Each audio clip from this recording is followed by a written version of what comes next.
to Tulsa Tech's Technology. My name is Jeff Wright. We today are going to be touching off a standard OD turning tool in our CNC lathe. I have the tool eye extended right now. I'm going to actually stow it while I rotate my tool. It's a nice safe move that'll keep you from actually sweeping your tool eye off with any of your ID tools that might be projecting off the front of your turret.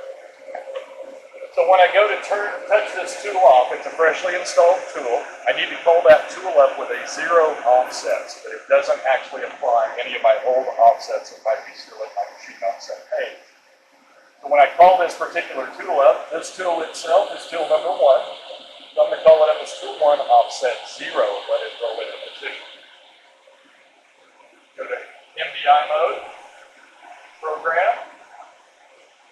0100, and the block, insert. You're going to have to close the door for semi-automatic or automatic movement.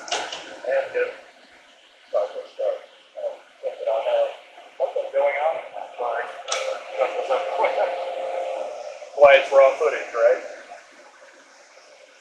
Alright, so T0100, door is closed.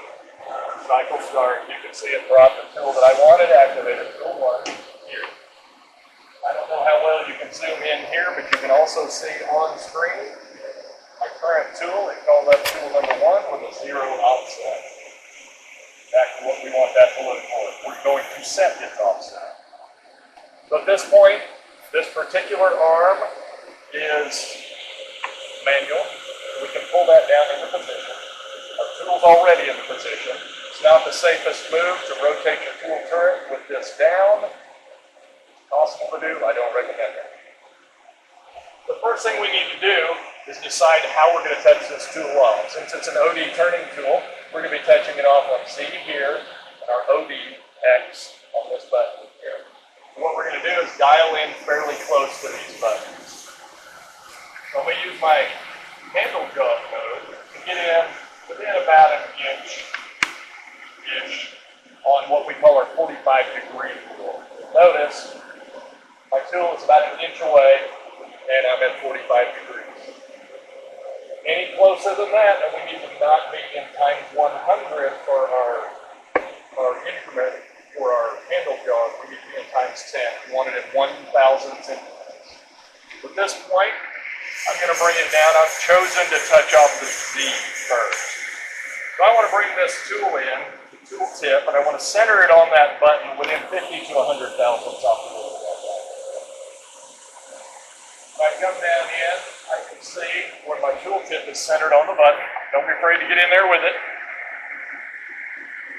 When we touch the button, though, to make sure that the tool position is saved, we don't want to be in handle jog mode. They call this a manual pulse generator. You can feel the details. It's a jerky movement. We want the machine to actually make a nice, smooth movement to touch off that tool. What I'm going to do at this point, once I've positioned where I want it to be, I'm going to go into jog mode. As soon as I'm in jog mode, I want to jog away from my tool eye. It's always a good safety move to make. If there's something hung up in your machine where it's still in rapid mode and you decided to go towards your tool eye, you don't have enough time to react. So we always make sure we jog away first. Push and hold. See, I'm moving very, very slowly. All that was a verification. Now I can go back and let the machine actually touch off the part. You'll see the red light on the center come on when I contact.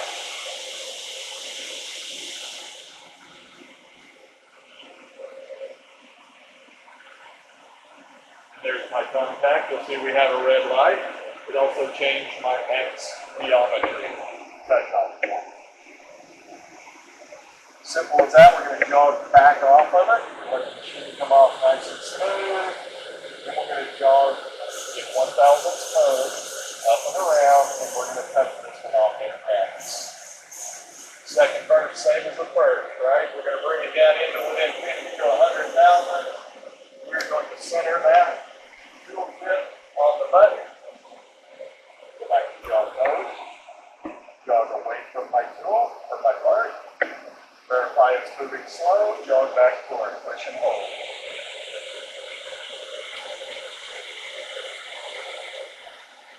See it come down and make contact, the light will come on, that gives me an idea that I've actually touched it. Jaws back off. I'm going into my handle mode in Z. I'm going to dial it away from my tool eye.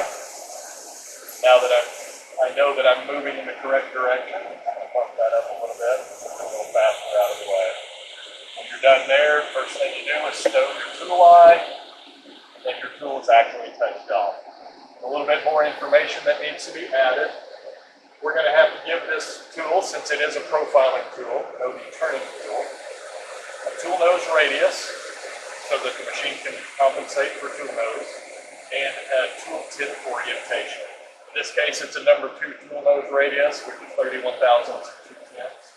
I'm going to put that in here, 103.2, then I'm going to hit plus input, like that.